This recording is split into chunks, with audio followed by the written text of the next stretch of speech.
তো বন্ধুরা আসো আমরা এবার ম্যাথটা সলভ করার চেষ্টা করি।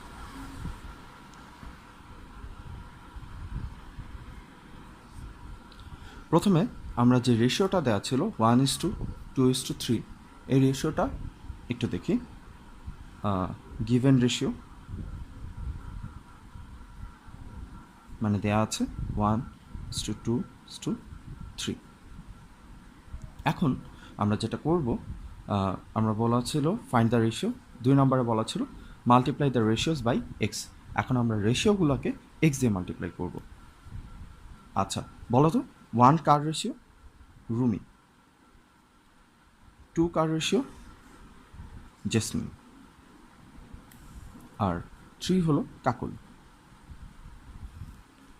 এখন আমরা লিখব Rumi Gates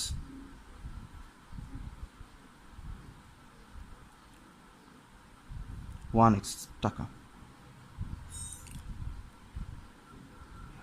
jasmine Gates 2x টাকা, অ্যান্ড কাকলি গেটস 3x টাকা। এরপর বলেছিলাম এই তিনটা কি করতে হবে, try to form an equation from the given statement. এখন আমরা এই তিনটাকে যোগ করলে টোটাল সেই 2160 টাকা পাবো। তাহলে আমরা এখন এই তিনটা যোগ করব, অ্যাড করব। অ্যাকর্ডিং টু কোশ্চেন, প্রশ্ন মতে আমরা লিখতে পারি 1x plus 2x plus 3x equal to 2160, or 1 plus 2 6x equal to 2160, or আমরা এখন 6টাকে রাইট সাইডে নিয়ে যাব। 6টাকে রাইট সাইডে নিয়ে যেতে গেলে কী করতে হবে, এখানে গুণ আকারে আছে, তাহলে আমরা ডিভাইড করব বা ভাগ করব।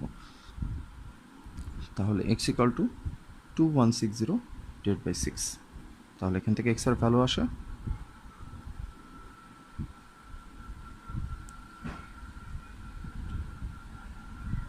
360।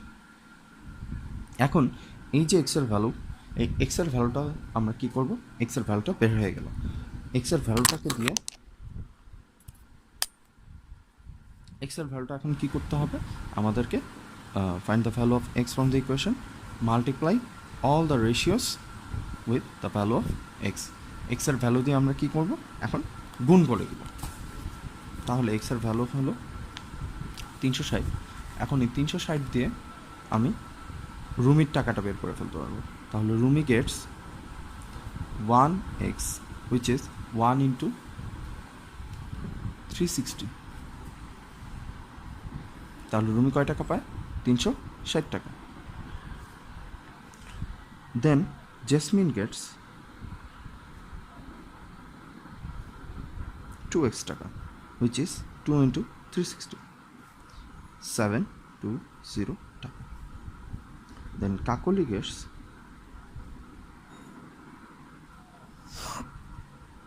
3x which is 3 into 360.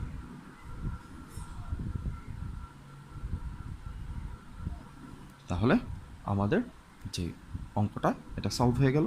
এবং দেখো এই 360 টাকা, 720 টাকা এবং 1080 টাকা, এই তিনটা